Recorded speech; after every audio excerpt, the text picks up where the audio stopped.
វាស្ដាយពួកខ្ញុំអត់ដែលបកគលចិត្តបកគលខ្លួនប្រានទៅរស់នៅក្នុងភាពតែថាមិនធ្លាប់ជួបប្រទេសហ៎ដូចខ្ញុំអត់ដែលទៅនៅចកាបងឡើងបាយត្រង់មិនឲ្យបងស្រីទៅគេឲ្យបាយក្លោខ្លួនប្រានគេគាត់ទៅយ៉ាងបាយគាត់មិនជំដឹងទៅបាយទៅយ៉ាងស្រីហើយចង់ឲ្យគាត់សងខ្លួនប្រានបាយវិញឬមួយក៏បាយចង់បានរបៀបម៉េចសងមិនដឹងធ្វើម៉េចទេពួកអីខ្លួនប្រានកំដឹងយកមិនបានទេសងចិត្តតែថាបន្តភាពផ្អែមល្ហែមដូចកាស្គាល់ពីដំបូងទៅបើយកចិត្តធ្វើអីតាមធ្វើចិត្តខ្លួនឯងហើយយកចិត្តគម្រាមកំហែងយ៉ាងហ្នឹងបាយកែវតែបាយឲ្យផ្សារវិញវាមិនងាយជួបទេបងអើយវាតែតែមានស្រាំវាតែតែមានស្នាមអើយពីតាមឡើយឥឡូវទៅរកជីរួមមកវិញបាយត្រូវនេះអត់ត្រូវត្រូវបងខ្ញុំអត់អីឲ្យគាត់កែចរិតដែលគាត់ថាគាត់លែងគម្រាមឥឡូវបើត្រូវនេះឲ្យបាយនៅតែជែកទៀតបាយចង់បានទៀតចង់បានខ្លួនប្រានបាយមកវិញបងប្អូនមិញនេះទទួលបានព័ត៌មានថាមានការគម្រាមកំហែងអីផ្សេងហើយខាងភិក្ខុធីខាងស្រីនឹងមានការផិតភ័យបងមិញនេះខ្ញុំទទួលបានព័ត៌មានថាមានករណីហិង្សាគម្រាមកំហែងគ្នាមិនបងមានអត់ទេមានមែនខាងបងឯងគម្រាមកំហែងគាត់មែនអត់ទេខ្ញុំប្រៃពុនខ្ញុំរួចគាត់ចាក់ចេញដោយមិនផ្ដល់យកជនិតកុំធ្វើចឹងពួកពុនខ្ញុំគាត់សម្រេចចិត្តអីខាងខ្ញុំអត់ចង់ទេដោយសារមិញហ្នឹងគេប្រាប់ខ្ញុំថាបងឯងគម្រាមកំហែងគាត់នេះអត់ហ៊ានទៅណាអីទាំងអស់មិញទេអត់ទេឥឡូវគេអ្នកនៅនឹងគេរាយការប្រាប់ខ្ញុំមិញទេឥឡូវបងឯងឲ្យសិតគ្នានិយាយសិនមើលចាំមកពងគេឯងគាត់ពេលនៅបន្ទប់ជាមួយគ្នាខ្ញុំនៅអត់បានទេគាត់ធ្វើបាបខ្ញុំឥឡូវឯងកុំនិយាយបាយអាចកែប្រែបានអត់ខ្ញុំអាចកែប្រែបានតែគាត់និយាយភាពស្មោះត្រង់មកចេញមកហ្នឹងគាត់តែងតែគម្រាមខ្ញុំអត់ពីគម្រាមខ្ញុំលួងខ្ញុំទូរស័ព្ទគាត់អត់ស្ដាប់បានពាក្យខ្លះគម្រាមដោយសារមិនចង់ឲ្យគាត់ចាក់ចេញដោយកំហឹងខ្ញុំចង់ឲ្យដោះស្រាយពួកបើគាត់អស់ចិត្តពីខ្ញុំឲ្យឈានដល់ខ្ចីលុយយើងអត់ឲ្យងាយឲ្យរួចប្រពន្ធណាណែស្នាមថាឆ្មាខំហូរប្តីថាខ្ចី 100000 ខ្ចី 60000ចាក់សាំងរួចប្តីធ្វើការស៊ីថ្ងៃគេម៉ូតូស្គូពីសួរគាត់នៅណាគាត់ឲ្យគេទុកមកម៉ូតូនោះនៅកន្លែងប្រចាំហ្មងប្រពន្ធបាយសុំសម្រួលអារម្មណ៍មួយចាំខ្ញុំនិយាយប្រពន្ធបាយហើយណាបាយនៅសម្រួលអារម្មណ៍មួយកាលណានិយាយច្រើនខុសច្រើនជឿខ្ញុំចាំអាផ្លែសិនឥ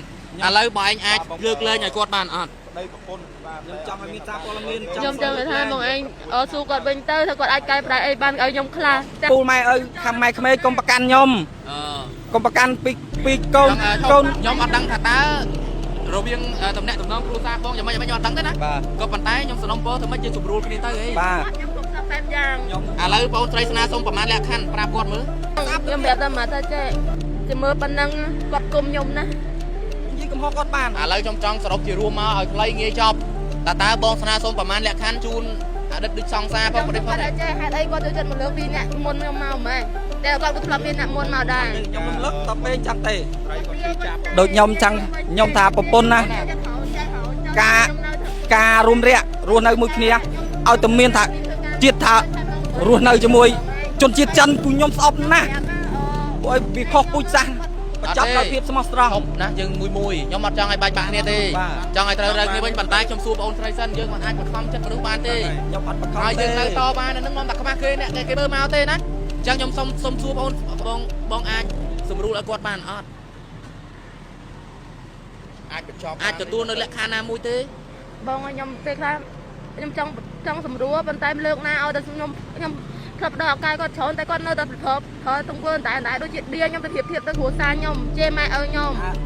ហើយតែណាចេះគិតខ្ញុំចិត្តខ្ញុំចេះបងខ្ញុំយកគាត់អត់ឲ្យគាត់មកដឹងការតែខ្ញុំគាត់ទៅឲ្យថាគាត់ក្រណាស់អីណាស់ខ្ញុំឲ្យឱកាសគាត់ណាខ្ញុំនិយាយដល់